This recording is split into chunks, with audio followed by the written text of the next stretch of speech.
minkum. Qala an-nabiy alaihi salatu wassalam, at-tazwiju barakatun wal waladu rahmatun wa akrimu awladakum fa inna karamatal awladi ibadatun. Wa qala alaihi salam, an-nikahu sunnati faman raghiba an sunnati falaysa minni. Wa qala alaihi salam, al-hara'iru salahul bait wal ima'u fasadul bait. Ila an qala. Alhamdulillah, puji syukur kehadiran Allah Subhanahu wa taala. Malam hari ini berjumpa kembali. Tentunya harapan kita yang hadir di sini khususnya Allah menjaga, melindungi kita dari semua bahaya, dari semua bala, dari semua fitnah. Fitnah terbesar di akhir zaman adalah keringnya keimanan, hilangnya mahabbah kecintaan, kerinduan kepada Nabi besar Muhammad sallallahu alaihi wasallam. Itulah fitnah bala terbesar yang tidak ada obatnya.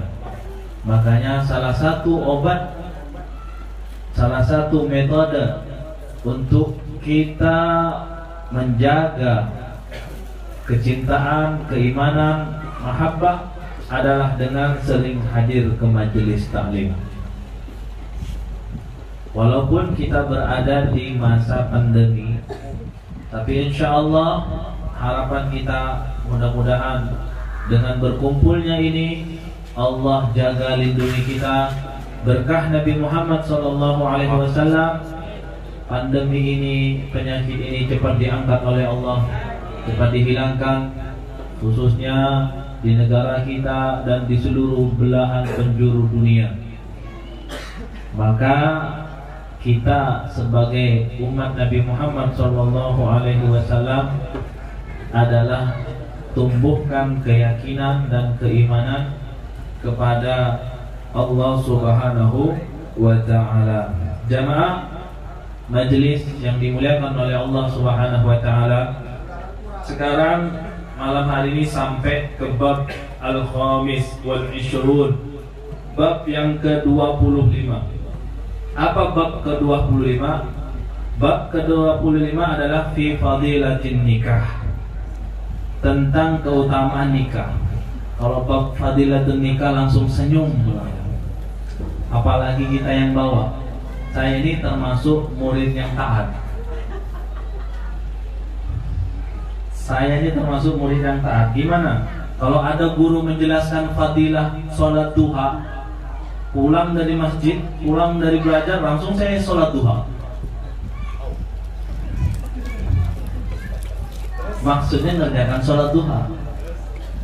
Sekarang bab fadilah nikah. Nah ini yang berat. Kenapa sebabnya? Ya, harus dilaksanakan. Makanya saya ini kadang berat membahas ini. Pengen saya loncat bab nikah nih, cuman sayang kalau tidak dijelaskan, supaya ada berkahnya. Siapa tahu karena berkahnya dapat jalan. Ini khusus yang belum nikah. Jadi fadilatun nikah, keutamaan nikah. Karena kalau bicara nikah ini, ya memang alhamdulillah kita telah mempelajarinya. Bahkan alhamdulillah kita sudah 2 kali nikah. Jadi itu sudah sangat Bobi Mukhtar kan 1 kali aja. Kalau saya 2 kali. Jadi kalau mau tanya sama orang nikah, masalah nikah, tanya yang sudah pengalaman betul-betul. Kalau yang 1 kali ini masih kalah. Kalah sama yang dua kali. Qala Nabi alaihi salatu wassalam, at-tazwiju barakatun. Di dalam pernikahan itu terdapat keberkahan. Jadi ada orang yang menganggap pernikahan itu adalah bencana, maka orang itu bukan umat Nabi Muhammad. Orang yang menganggap, saya tidak mau nikah dulu, saya pengen sukses dulu, baru mau nikah, keburu habis idaman kita. Ya tak? Ingat, pernikahan itu adalah dua pasangan yang saling melengkapi. Kalau ada pasangan yang hanya ingin kita sukses, maka itu bukan pasangan, tapi itu calo. Apa itu calo? Yang hanya ingin mendapatkan keuntungan dari kita saja. Makanya kalau pernikahan dianggap masalah, itu keimanannya bermasalah. Ada anak muda zaman sekarang takut nikah. Kenapa kamu tak nikah-nikah? Belum siap Ustaz. Kenapa? Banyaklah yang dipikirkan. Butuh inilah, butuh ini. Benar. Memang pernikahan itu tidak semudah yang kita bayangkan. Tapi kalau niat ada, insya Allah Allah akan memudahkan. Makanya apa kata Nabi? At-tazwiju barakat. Pernikahan itu adalah keberkahan. Jadi jangan takut nikah. Maka kata B.J. Habibie almarhum, mapan dulu atau nikah dulu? Nikah dulu baru mapan. Kalau kita mau pasangan kita mapan dulu baru kita mau nikah, itu bukan pasangan. Ya. Kalau kita perempuan mengharapkan laki-laki yang mapan, bisa jadi nanti kita jadi budak, jadi pembantu. Kenapa? Toh kita pikir saya kaya duluan sebelum nikah sama dia. Jadi cintanya tidak sempurna. Tapi kalau sama-sama melarat dari nol, kayak Pertamina, nah insya Allah cintanya langgeng. Kenapa? Karena pengorbanannya sama-sama. Begitu juga kita laki-laki mengharapkan yang sempurna, perfect, maka selamanya kita akan tinggal sendirian. Man talaba akhan bila aibin fabaqiya wahidan bila akhi. Orang yang menuntut pasangan tidak ada aib, maka dia akan hidup sendiri tanpa ada pasangan. Makanya kita harus yakin dengan hadis Nabi. Kami aja yang sudah nikah ini pengen nambah, apalagi kalian yang belum nikah, sangat rugi. Mendengar berkah ini pengen nambah berkah kita. Wal waladu rahmatun. Anak itu adalah rahmat. Capek kita kerja, pulang ke rumah lihat anak bermain, hilang capek. Betul enggak? Betul, yang punya anak, yang enggak punya anak capeknya bagaimana? Kalau kerja di kantor kita capek, pulang capek, panas, di laut panas, tapi pulang ke rumah lihat anak nyaman, adem. Nah, itu menandakan anak itu rahmat. Fa akrimu auladakum, maka muliakanlah anak-anakmu, keturunanmu. Ingat, bukan cuman anak yang durhaka kepada orang tua, tapi ada juga orang tua yang durhaka kepada anak. Kalau kita dulu mengenal, mungkin anak durhaka kepada orang tua, tapi kalau kita pelajari Islam sebenarnya banyak orang tua yang durhaka kepada anak. Kenapa? Orang tua bisa durhaka kepada anak. Orang tua yang egois, yang memaksa kehendaknya, yang harus menuruti kemauannya, yang harus apa yang dimau harus diikuti oleh anak-anaknya. Padahal beda generasi. Apa kata Nabi? Allimu auladukum fi zamanihi. Ajari anakmu di zamannya dia, jangan di zamanmu. Di zamanmu beda. Dulu zaman kita tidak ada HP. Dulu di zaman kita tidak ada sosmed. Maka solusi dari Nabi adalah ajari anakmu di zamannya, jangan di zaman kita. Maksudnya apa? Biarkan dia hidup di zamannya, tetap kita kontrol bagaimana kehidupannya. Jangan samakan kehidupan kita dengan kehidupannya dia. Jangan samakan kehidupannya dia dengan kehidupan kita. Beda zaman. Makanya kalau dulu orang nonton TV habis maghrib, kita marah besar. Tapi di zaman sekarang lebih bagus nonton TV dibanding main HP. Ya enggak? Nah begitulah tentang bagaimana tarbiyah anak. Kita tidak bisa menjauhkan anak dari HP, karena bagaimanapun dia akan menghadapi zamannya itu. Salah besar kalau ada orang fanatik, mau jadi apa anak ini kalau kerjanya main HP. Justru jadikan HP bermanfaat bagi dia untuk menghadapi zamannya nanti, bagaimana dia besarnya. Itu cara pandang dari agama. Jangan jadi orang tua yang durhaka terhadap anak. Apalagi dikit-dikit marah, dikit-dikit emosi kepada anak, dikit-dikit dendam. Kalau sudah ada sifat dendam terhadap anak, ada yang keliru terhadap kita. Kenapa? Dia baik, kita yang dapat pahalanya. Dia jelek, kita juga yang dapat pahalanya. Orang tua yang mana yang dolim sampai tega berharap anaknya masuk neraka? Kalau orang tua yang bijaksana, tidak ada di dalam hatinya kecuali anaknya ingin selamat dunia akhirat. Dengan apa? Yaitu tadi, karena doa orang tua adalah pokok utama untuk menyelamatkan anak di zamannya. Fa inna karamatul aulad ibadah. Memuliakan anak ibadah. Anak dikasih senang, dibelikan mainan, ibadah, bukan pemborosan. Kalau orang salah persepsi kan, oh ini orang tua apa nih, dimanja betul anaknya, kayaknya anaknya nih dibuat kurang ajar. Salah. Justru kita membahagiakan dia ibadah. Ya enggak? Membahagiakan anak adalah ibadah. Belikan mainan, diajak jalan-jalan, dibuat refreshing, hidupnya nyaman, enjoy.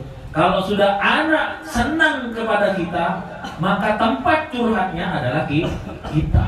Tapi kalau anak benci terhadap orang tuanya, jangan harap anak itu mau baik besar. Kenapa? Karena dia tidak akan terbuka terhadap kita, dan kita akan susah mengontrolnya. Kenapa sebabnya? Karena kita polisi baginya.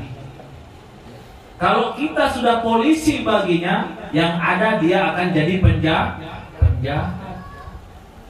Lawannya polisi apa? Penjahat. Penjahat takut sama siapa? Polisi. Maka orang tua yang menjadikan dirinya polisi, maka tanpa disadari dia mendidik anaknya menjadi penjahat. Jadikanlah orang tua sebagai sahabatnya. Kalau kita menjadi sahabatnya, otomatis kita akan menjadi temannya. Bagaimana teman? Yaitu adalah ingin keselamatan dunia akhirat. Jadi begitu. Ini hadis Nabi, bukan kata saya. Ya enggak? Tapi beda karakter, ada yang temperamental, ada yang emosian. Orang tua marah, pengennya membanting, menendang. Alhamdulillah, saya sampai lihat di Facebook, sampai dicekik anaknya, dibanting-banting. Ini sudah di luar nalar manusiawi. Makanya hati-hati kalian milih pasangan, takut kalian kena pasangan istri yang tukang mencekik. Hah? Ya enggak? Kalau enggak anaknya dicekik, kayaknya yang dicekik nanti bahaya. Makanya kalau mau tanya-tanya jodoh, tanya Habib Mukhtar, insya Allah banyak. Tanya jodoh, saya tanya sama beliau. Wa qala alaihi salam, an-nikahu sunnati. Nikah itu adalah sunnahku, kata Nabi. Nikah itu adalah sunnahku. Faman raghiba an sunnati falaysa minni. Orang yang menentang tentang sunnahku, maka bukan dari golongan. Orang sekarang lebih bagus berzina timbang nikah. Bagus kumpul kebo ketimbang nikah. Orang nikah heboh. Coba berita-berita sekarang di TV. Orang yang resmi nikah dicari kesalahannya, diumbar kesalahannya. Tuh, Lihat tuh, nikah muda, apa jadinya? Tengkar kerjanya, kelahi aja kerjanya. Tuh, berita menghebohkan orang yang nikah muda, tapi mereka yang berzina, mereka yang berkumpul kebo, tidak ada satupun berita yang mengabarkannya. Malah ditutupinya, seakan-akan lebih bagus berzina daripada nikah muda. Makanya dulu sampai ada bahasanya pernikahan dini. Orang tua zaman sekarang rela bagus anaknya zina timbang dia nikah. Oh, enggak apa-apa, jalan aja kamu nak. Enggak apa-apa, nanti kalau bunting baru kita kawinkan. Oh, enggak apa-apa nak, kamu begini aja nak, timbang nikah bu. Pusing nak, mikir ininya nanti, mikir ininya. Terus bagaimana bu? Zina aja lah. Hah? Ya enggak? Itu zaman sekarang. Dan orang tua yang durhaka ya beginilah, yang menjerumuskan anak ke dalam neraka. Makanya kita sebagai orang tua harus bijaksana. Kita dituntut bijaksana. Dan jangan takut nikah muda. Kata Ustaz Mutahar, guru kami bilang, kalau tahu saya rasanya nikah nih, masih SMA dulu saya nikah sudah. Saking nyamannya nikah. Jangan takut nikah muda.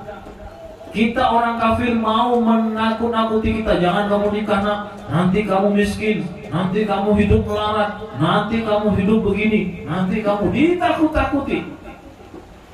Dulu Ustaz Mutahar pertama kali nikah waktu beliau masih kuliah. Beliau cerita, beliau kuliah, istrinya kuliah. Beliau nikah ngontrak.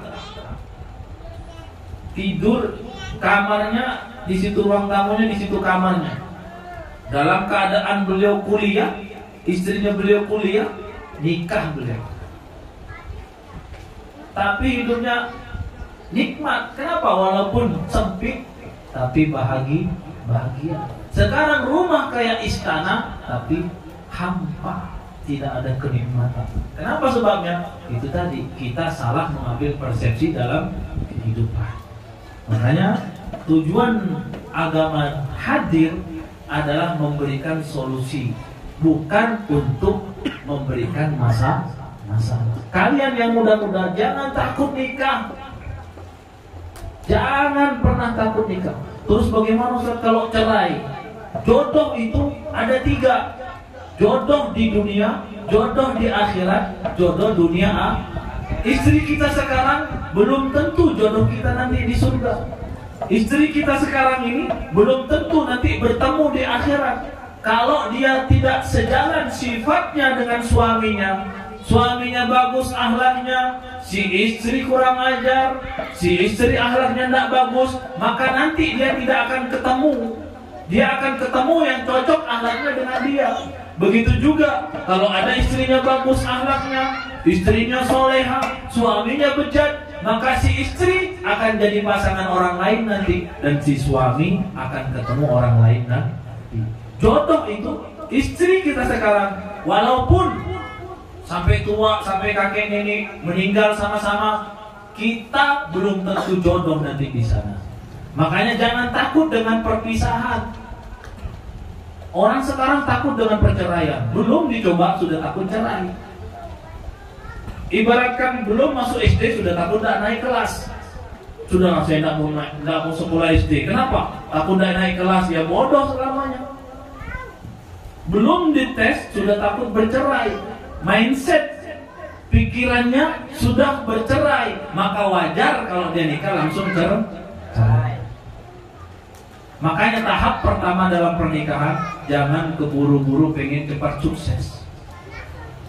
Tahap pertama dalam pernikahan, apa agama mengajarkan adalah atur pola pikir kedua belah pihak. Cocokkan, serasikan, baru nanti sukses belakangan. Jangan takut cerai. Saya takut cerai Ustaz. Kalau nikah nanti anak saya cerai, kasihan jadi janda. Kalau saya nikah nanti saya kasihan jadi duda. Loh, zaman sekarang duda terdepan, janda terdepan. Jangan takut jadi duda. Saya sudah alhamdulillah dapat perawan. Jangan takut jadi janda. Perjaka sekarang cari yang janda-janda.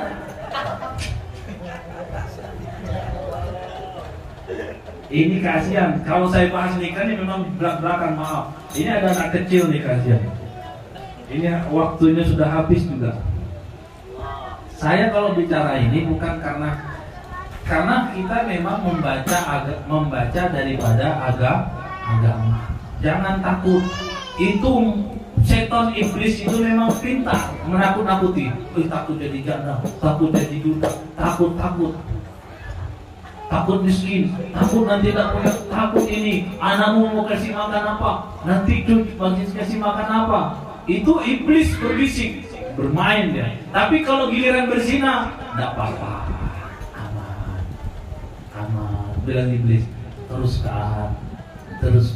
Itu bisikan iblis. Nah, orang yang begini ini adalah teman iblis.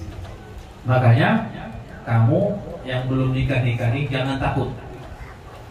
Yang sudah nikah, nah, saya tidak nambah karena ada istri di belakang. Kalau tidak ada istri baru mau nambah. Ya, insya Allah mudah-mudahan kita semua diberikan Allah kekuatan. Yang pengen saya sampaikan, jangan pernah bermuluk-muluk dalam mencari pasangan. Kita ini kadang bermuluk-muluk, susah Ustaz cari jodoh. Saya pulang dari Yaman umur 23 cari jodoh, nikahnya kapan? Umur 27.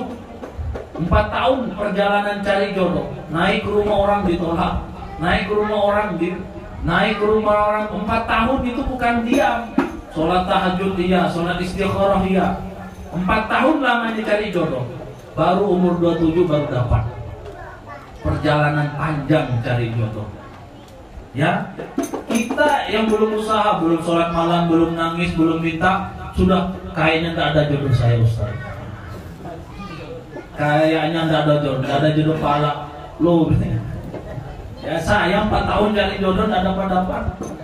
Nangis malam, bangun sholat tahajud, ya Allah tidak dapat jodoh ya Allah, teman saya sudah nikah. Bangun malam nangis, itu tidak minta jodoh aja saya. Naik ke rumah orang, ada yang tidak cocok. Naik ke rumah orang, pokoknya banyaklah halangan. 4 tahun perjalanan. Kalau kalian pernah nonton Ketika Cinta Bertasbih, susahnya cari jodoh, masih kalah dengan saya itu. Itu kalah tuh. Kalau kisah saya dimasukkan jadikan film, menangis kalian. Ya, makanya ini hidup. Hidup itu harus kita jalani, harus kita lewati. Masa demi masa, fase demi fase. Orang yang enggan nikah berarti dia enggan untuk sukses. Orang yang tidak mau mempercepat pernikahan berarti orang itu enggan untuk mempercepat kesuksesan. Kenapa? Karena banyak orang yang masih mudanya kaya raya setelah nikah jatuh miskin. Kenapa sebabnya? Karena dia menganggap bagus kaya dulu baru nikah. Banyak, bukan sedikit saya lihat. Bahkan di antara teman-teman saya, bahkan di depan mata saya lihat, dulunya masih muda, pengusaha sukses, satu kampung kerja sama dia. Ini kisah nyata. Satu kampung kerja sama dia, pengusaha sukses, tanahnya di mana-mana, muda, gagah, intelek, berpendidikan, sarjana, semua satu kampung mendambakan dirinya. Kenapa? Sudah kaya, gagah, muda, intelek, berpendidikan, kaya raya. Siapa yang tak mau? Semua gadis-gadis, bunga desa, sampai bunga kuburan pun mengidolakan dia. Mengidolakan dia. Tapi apa? Setelah nikah jatuh bisnisnya, habis tanahnya, habis rumahnya, bahkan rumahnya mau roboh, tidak bisa dia memperbaiki. Itulah kehidupan kawan. Jadi jangan ambil manisnya dulu. Kata Allah apa? Inna ma'al usri yusra wa inna ma'al usri yusra. Kalau kamu ambil manisnya dulu, maka kamu akan menerima pahitnya nanti. Tapi kalau kamu ambil pahitnya dulu, maka tunggu manisnya. Siapa yang berjanji? Allah Subhanahu. Gimana? Kalau saya ceramah tentang nikah, pengen kalian nikah kan? Jangankan kalian, saya aja ini gemetar nih pengen nambah. Ya, mudah-mudahan waktunya sudah habis. Mudah-mudahan kita semua diberikan Allah kekuatan iman Islam, dan mudah-mudahan Allah menjaga keimanan kita, Allah melindungi kita semua dan menjauhkan kita dari bala, fitnah, musibah. Mudah-mudahan keluarga kita, orang tua kita, guru-guru kita, pasangan kita, istri, anak-anak kita, semuanya, tetangga, kerabat, sahabat, mudah-mudahan sama-sama ditolong oleh Allah Subhanahu wa taala. Allah cepat mengangkat kesempitan hidup ini, amin. Dengan memanjangkan umur dalam ketaatan, memanjangkan umur dalam keimanan, amin ya rabbal alamin. Allah musta'an. Wassalamualaikum warahmatullahi taala wabarakatuh.